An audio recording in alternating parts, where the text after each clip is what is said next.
Hello, everybody, and welcome to the Spiritual Journey podcast. My name is Nimesh, and I'm your host.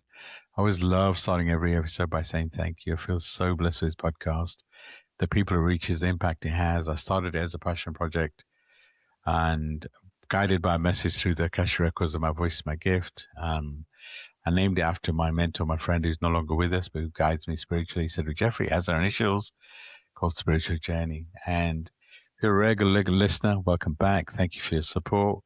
If you're new again, welcome. Let us know if you have any feedback. Feedback's a blessing. And I am an Akashic record reader, Akashic trainer, podcast host, as well as a spiritual coach and mentor. I love what I get to do. I get to guide people on their journey. I get to hold your space while you're going through a shift. Really understanding who you are at a soul, at a core level, shine your light, and never telling anybody what to do.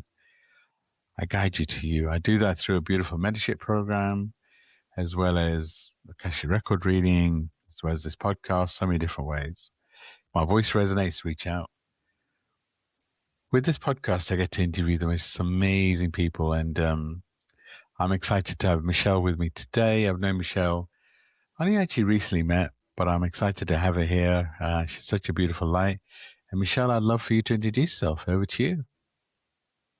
Thank you, Nims, for having me today on the podcast. It's delightful to be here with you and all your listeners. Hello, everyone. My name is Michele Molitor. I am an executive coach, a mentor, a transformational guide for women who are going through big transitions in their lives, using a variety of tools, consciously and unconsciously, to help you heal your heart, to tap into your own inner wisdom, and to step more fully into all of who you are. Beautiful. I love it. I love it. So I always love to start by talking about the current energy. For me, I feel like, and just so everyone knows, we're recording this the day after the summer solstice, depending on where you are in the world. But a solstice anyway, like a change in season. And I feel like, the shift continues. I talk a lot about shifting from divine masculine to divine feminine, from the head to the heart, really kind of trusting our intuition, community, collaborating. And I feel like we're all going through some kind of shift. And I feel like we have a choice of either doing the work internally or focusing on the noise outside, and whichever you pick is perfect. But I'm curious, how are you feeling about this current energy? What do you feel that, when anything you want to share about what your clients or what you're going through as we go through the shift? I'd love to hear. Yeah. There definitely is an energetic shift happening, for sure. I know I felt it in my life this year and in my work. My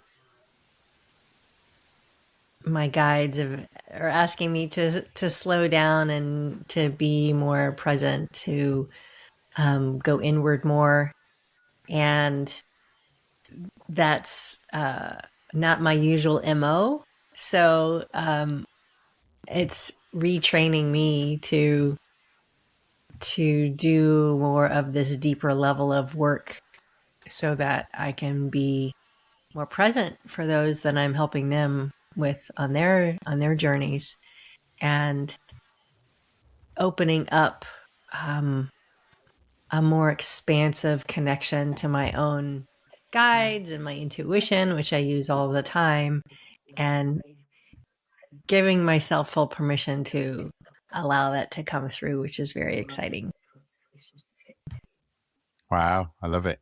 So what does that actually look like? So what are the practices you use that guide you? I feel like it'll just, got a nudge. I feel like it'll help some of our listeners to understand, what are you doing to kind of help you build a deeper connection and to be more present? Anything you want to share? Yeah, taking time to just really slow down. I move at high speeds.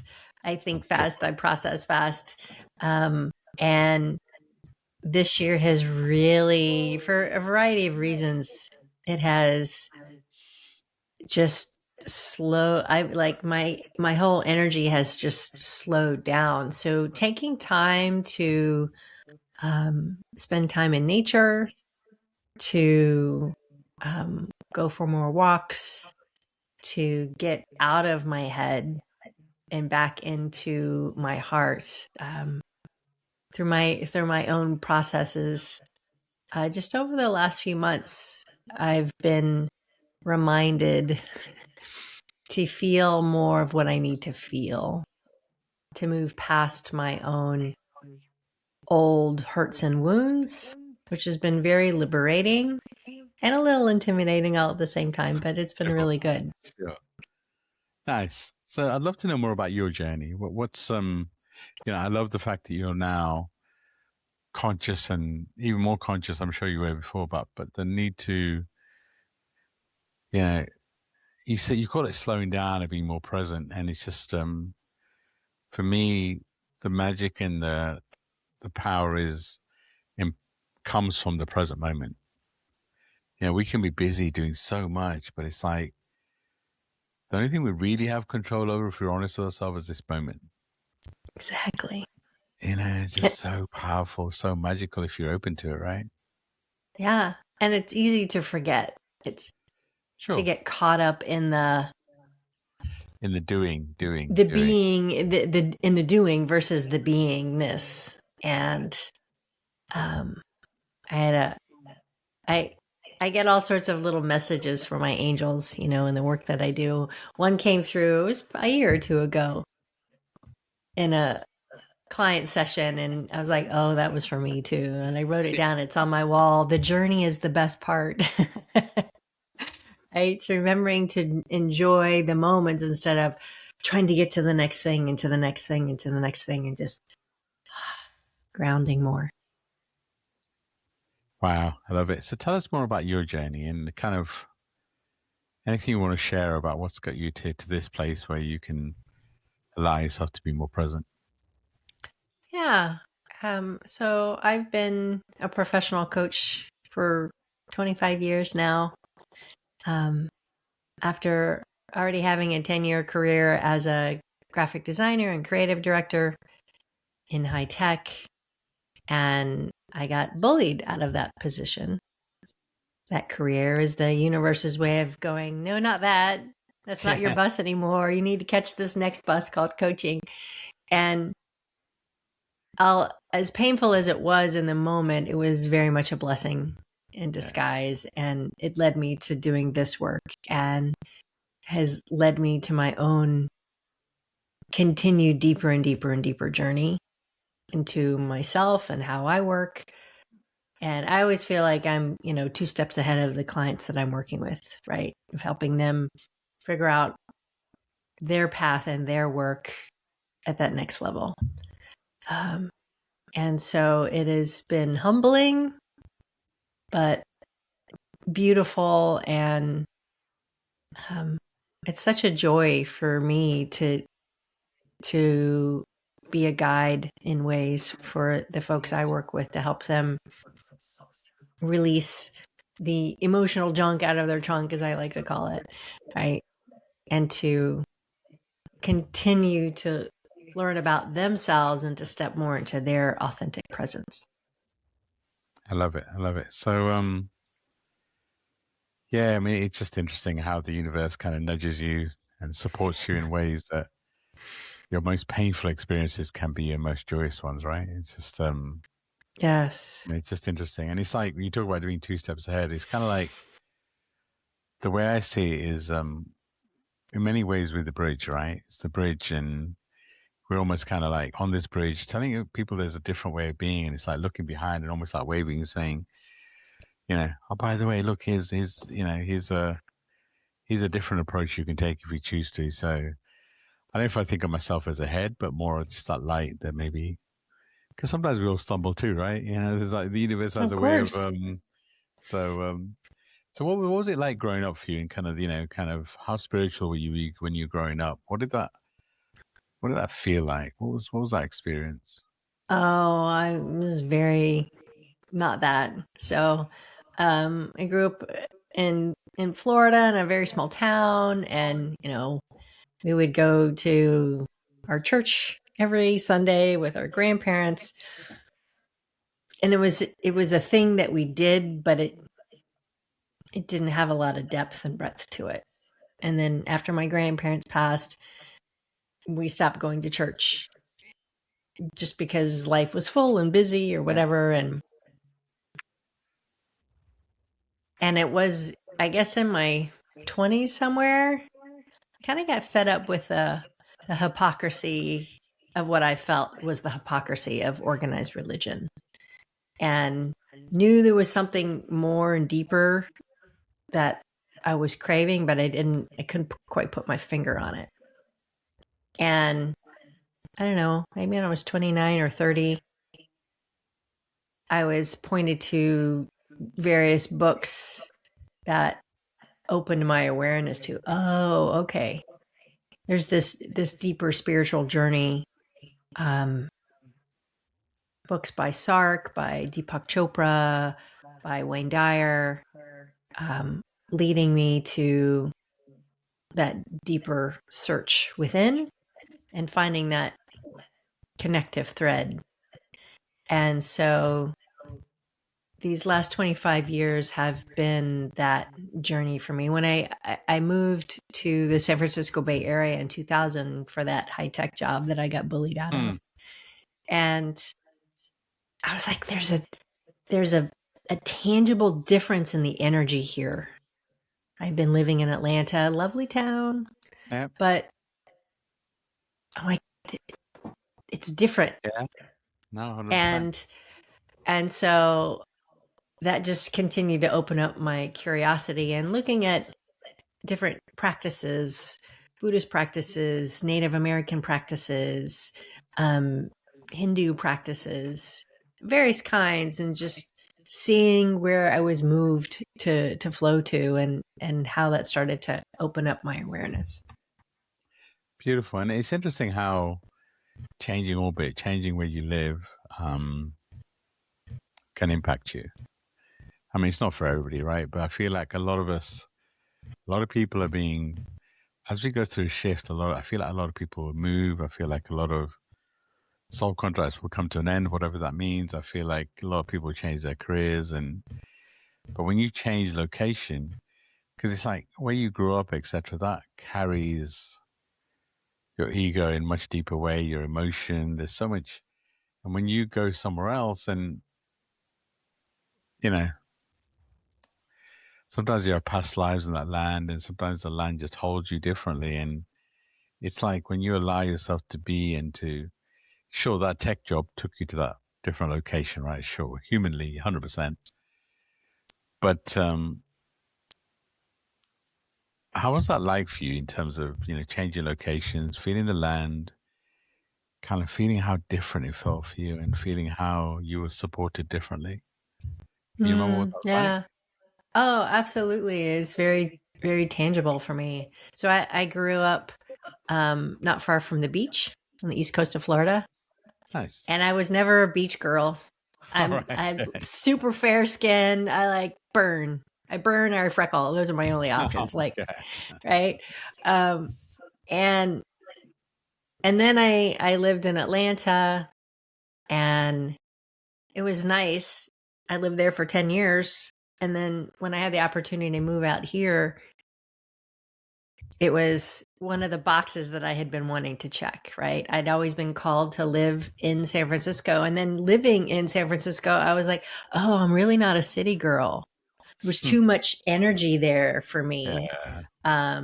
That's why I Vegas, New York City, it's just way too frenetic of energy for me. Um, and I had been here less than a year, and I got to go to Muir Woods, which is an ancient redwood forest. And I'd never experienced the redwoods before. And it was like a coming home, Nims. I was like, oh, these are Feels so my beautiful. Yeah. people, right? So Um, beautiful. yeah, I love the redwoods. They hold deep meaning for me. And um, yeah, they're very grounding, very, very grounding. Wow. And yeah, I mean, they hold so much history. I mean, I remember just a couple of weeks ago, I did a retreat in Glastonbury, and the Glastonbury Abbey was built 7th century. I don't know how long the trees have been there, but it's like, and sure, I hug trees. Just so I'm sure no one's surprised, but it's Me like too. hugging the trees there. It's like, oh my god, the energy, the vibration, the yeah, it's just I just and I have a tree in my garden which actually feels like it's one of my ancestors. If that, I'm sure that makes sense to a lot of people, but it's like I feel like it watches over. It's like at the end of the garden. So I feel like it's almost like Mm. watches over me in that beautiful. Yes, I mean, I love extending the vibration around me to really integrate the vibration of the land. So I'm curious, what's the land like now where you live? How does that feel? Um, so I live in what's called the East Bay, so across the bay from San Francisco, just south of Oakland, and a little town called Hayward. And my house backs up to canyon space. Beautiful. And so I have several oak trees at the back of my lot. And um, one of these trees sat right on the property line. And several years ago, they built a new house, and the developer was like, "We're gonna have to cut this tree down." I'm like, "No, you're not." He's like, "Well, Oh, it's because there was two really big chunks, and one was like laying across the property line going over into their yard." And he said, "Well, we're going to have to cut this part down. We'll leave the main trunk, but we're going to have to cut this." I'm like, "Okay, can you at least give me like two stumps that are little over 2 feet long so I have them for my garden, as mm, sitting spots?" yeah, And so they did that. They were gracious enough to do that for me. And so I feel like it's the giving tree, like, nice. but the big main part of the tree is still there. But yeah, I get very sad when I see trees cut down. There was a beautiful tree not far from my home, on the corner of a busy intersection in front of a fast food place. And one day it was gone. I was like, no, it was such a Oh, beautiful old tree. I was just like, oh, it just rips my heart out every time. It's terrible. so yeah, I mean, they just, I mean, trees have been around, right? They carry ancestral energy, which is just different. So, moving on to, I'd love, so it does feel like, you moving for the corporate role. I mean, I spent many years in corporate, right, as we talked about before. And for me, when I left corporate, didn't really feel it. I wasn't laid off or anything. I was waiting to be laid off, actually. I wanted to be laid off because, in the UK, I would have got a nice package. But in the end, I just left and I haven't looked back. But for you, kind of moving for a corporate role and then being laid off, and then at some point realizing it was a different path, what was that journey like? I mean, it feels like a rebirth or a kind of a shift that you had to go through that now you can look through with different eyes. But at the time, how did it feel? Oh, at the time it was a deconstruction of me. It was, who am I now? I had worked Yeah. hard to get to that, quote, corner office and that executive position. And then I felt like the rug was ripped out from underneath my feet. And it was my identity. And I had no idea how to reset or restart. And I hired my first coach. This was back in 2000 when coaching was still very nascent as an Mm. industry. And they asked me an interesting question that no one had ever asked me before, which was, "What are your core values?" I was like, "Well, that's a great question. Never thought about that."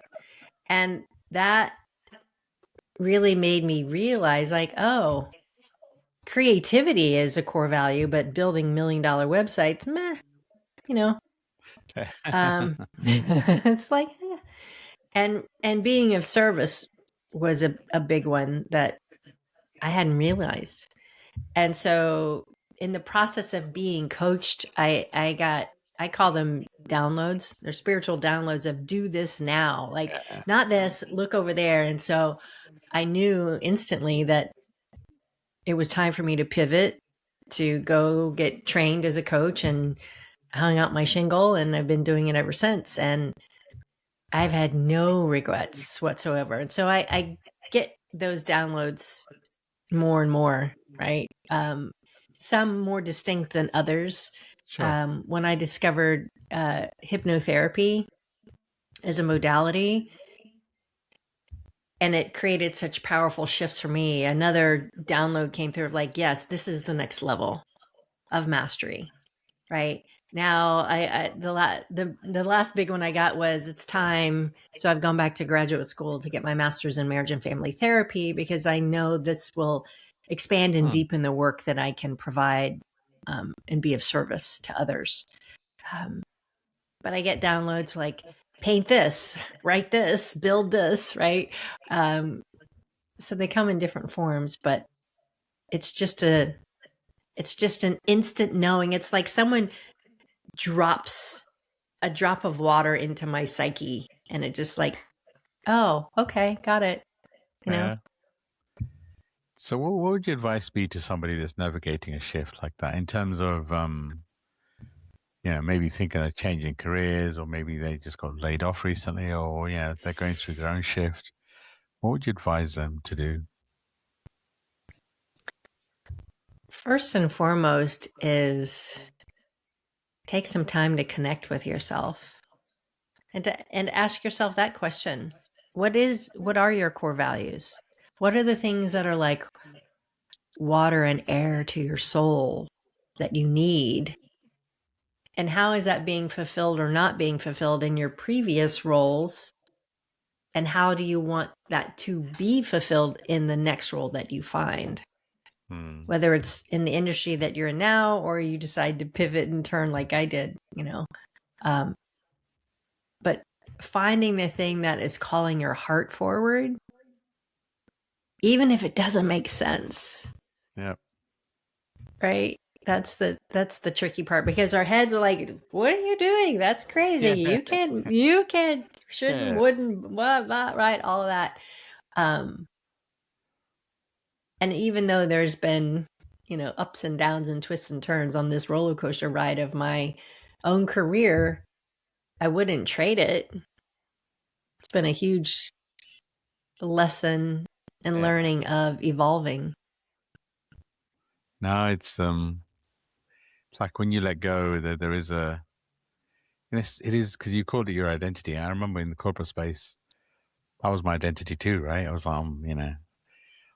growing up, we didn't have a lot of money, so I was quite determined to become, need to be a director, and I need to be a senior director. I need to have manage this many people. And it's like each time it happens, like, oh, okay, this is good, sure. But it never kind of gave me that wow, that factor. It's like, but it's like when you do, and I'll never say, everyone says, "What's my purpose?" What makes you think you only have one purpose on this planet? What if it's multiple, right? I mean, that's why I say my purpose is I want to connect with, I want to leave them better than I found them, because it leaves it simple. I can do podcasting, I can do mentorship, I can do Akashic record reading, public speaking, retreats, whatever I want to do. It's all good, right? But it is interesting that we define our identity by what we do. So how does it feel? How do you feel your identity shifted over time? I have become, I'm in the process of becoming more and more of my authentic self. Love it. Um, I I have my driver's license from when I first moved here to the Bay Area, and my hair was super short. And I kept it because and I always wore turtlenecks because I was always cold. I'm still often cold, but I can't wear turtlenecks anymore. It's like I In the can't. Bay Area, it's not normally that cold, Well, for sure. well, I know it is. It's cold and gloomy today, June gloom All right. here. Um, but what I realized was that was just like a whole different version of me. And once I shed that version, it was like, oh, I can't. I always have to See, have my throat yeah, open, my heart open, you know. But back then I was just so guarded, and I was very much running masculine energy all of the time to Yeah. get things done, got to get things done. And I've learned how to step back into my feminine and to operate more and more from that. But it's still a lesson. I had actually yesterday was the 13th anniversary of the ceremony of life of a very dear friend, my friend Stacy. She passed away unexpectedly at age 45, and Wow. we had this beautiful sisterhood. We'd come together every month, and we were all these amazing, smart, brilliant, talented, striving women. And it was this time, several, for 2 or 3 hours on a Saturday, where we could like step fully into our feminine and remind each other of that power that we carry in from that place. And I messaged one of my friends from that period, and I was like, I miss you. I miss our sisterhood, Yeah. But I know Stacy is always watching over and pointing us all. She's such a beautiful light. Yeah, I'm just gonna ask you that. Actually, how much do you feel her around you? How much do you feel that she's nudging you, supporting you in her own unique way? Um, she's there. She tunes in and out. It was really amazing, and this was another one of those kind of big aha moments. The day after she passed away, we were all, there at her home supporting her husband, and I saw her aunt, and I said, how are you? She says, I'm okay. She said, Stacy came to me in a dream last night. She said, it's so beautiful here. If I had known, I would have done this sooner. Wow. Yeah. I love That sounds like Stacy. And that led me to reading various books. One is called Proof of Heaven by Dr. Eben Alexander, who was a neurosurgeon and had his own near-death experience. And it just, my fear of death has fallen away. Yeah. Because of those experiences. And it just allows me to be more present, Yeah, that's so beautiful, and it's just, by the way, it's beautiful that her that anniversary falls on summer solstice. I feel like that just shows that she's a beautiful light, um, that shines her sun so brightly. So, these little things kind of, it's the universe. For me, it's the universe's way of just reminding us how bright her light. Doesn't matter where she is, it still shines. So I think that's beautiful. Oh, absolutely. Absolutely. Yeah. So no, I love that. It just grief is such an expander, such a teacher. And even simple conversations with her aunt, it's like, because I remember when my mom passed away, I wasn't there. I was on a cruise, one of these speaking cruises with Bob Proctor, Mario Williamson, kind of all. And it was the day one, and just when mom passed, we're obviously going to depart the cruise and try and get back. And Bob Proctor, bless him, said he wanted to see us before we went, and I was so angry with God. I was angry because I wasn't there when Dad passed away. He was in India, and I wasn't there when Mom passed away. She was in the UK, but I was away. I was like, don't I get to say goodbye? And Bob Proctor was like, he could see I was angry, and he was like, are you okay? I'm like, you know what? I'm just, part of my language, but I'm just fucked off with God. I'm just like, I was so angry. And he said this one phrase. He's like, you know what? You got to remember you're exactly where you're meant to be. And it's just something clicked when he said that. I was like, okay. And that one phrase, I'm sure I annoyed my family for a couple of weeks because that's the phrase that I used. I'm exactly where I'm meant to be. And with the work I do afterwards, with talking to mom and beautiful conversations, I realized that if I was there, if my younger sister was with me, if any of us were there, mom would have struggled to leave this realm. And she was meant to at that time. So I really, the universe and grief, and it's such an expander. It's like when Sidra left this realm, I knew I was playing safe. That's where this podcast started. That's where Akashic Records started. And it changed my life. Do I wish that she was still here? Yes. Do I understand she's exactly where she's meant to be? Yes. I often ask her, why can't we do it the other way around? You know, it's like you talked about Stacey in the garden. I'm like, Sidra, why couldn't you be here and I'd be there? But hey, you know, I mean, not wishing to. Well, Right, I right. don't No, worry I about leaving this understand. realm. I don't worry about leaving this realm, but you know. But I love. What's your work like now? So what do you you pivoted obviously a while ago to kind of shining your light differently and kind of guiding people on their journey. So what does that look like? So now my work is twofold. In my individual work, I work with leaders, executives, um, folks who are successful in a lot of ways, but yet they're finding a missing, and Yeah. they're moving through a transition, and they're like, I know something needs to change, but I don't know what that Yeah. is exactly or how to navigate that. Um, so I work with them over 6, 12 months or more, using a combination of coaching and neuroscience and somatics and mindfulness to help them go more within, to reclaim those parts of themselves that maybe they've locked in dark corners, Beautiful. um, to renegotiate with themselves so that they can shine more brightly, and to do it with greater ease and grace and joy versus the shoulds and the coulds and the woulds, right? Yeah.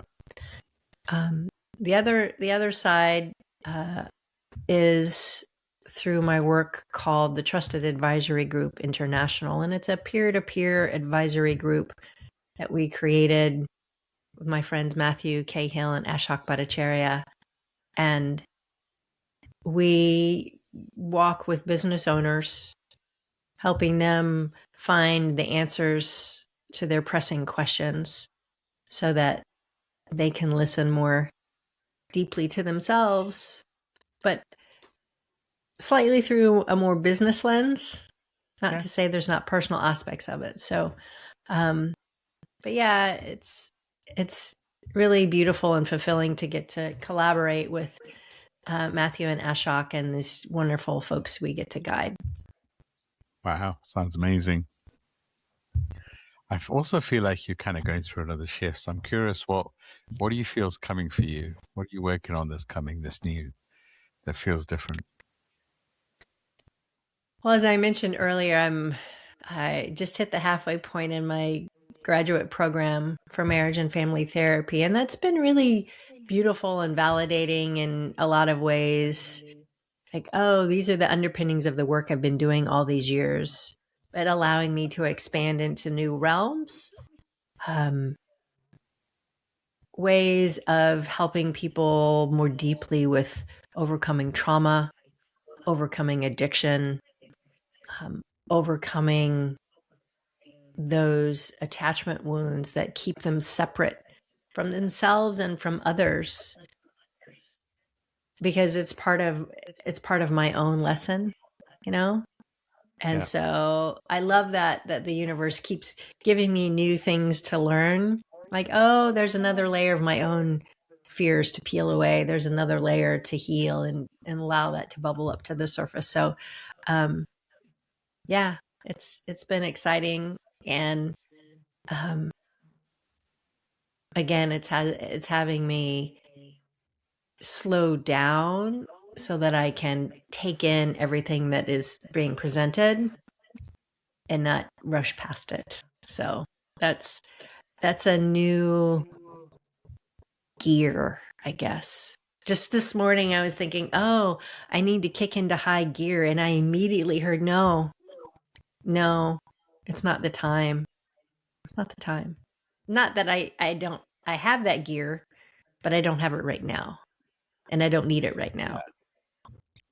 Yeah. It feels like you've just been told to be, right? To be present. I mean, Yeah. we work so hard and we're trying to get somewhere. Where are we trying to get to? What does that even mean? I mean, you know, it's always like, I feel like a lot of people are feeling the shift and they're almost waiting for the shift to be over to be living. And I'm like, there is no waiting for this phase to be over because you've got to integrate the lesson, right? You've got to, and I so know, I know. There's the little one in me is like, are we there yet? Are we there yet? Are we there yet? No, no, no. I can Oh, relate. okay. Because it's like I've been feeling like we're in this holding pattern. It's like when you're waiting to land on a plane and you kind of have to circle because the Yes, that's exactly it. and we know that something's coming, and the only danger is because we're waiting for the landing. Sometimes we miss the magic that's happening along the way. So you know, just I feel like we're in a beautiful void where old life doesn't Yes. exist anymore. The new life's still being created, and it's all good, right? Yes, there's a oh, I can't think of his name right now. Daryl, somebody who channels a group of entities. And the last clip I saw of him recently, he has a T-shirt on that says 2027, the year everything changes. I'm like, okay, 6 months. We're just six Yeah, months away from whatever that beautiful change is going to be. yeah. I mean, we can laugh about it, but a lot of people talk about this phase. A lot of spiritual people talked about this phase, and then it's like, then it's 2032, and then it's like, you know what? Just there's a shift happening. The way I look at it is time is a human concept. Mm-hmm. So whenever it's meant to be, it's meant to be. I do feel like the planet's going through a shift, and the world will look very different in X period of time. But I'm here for it. I'm here for it.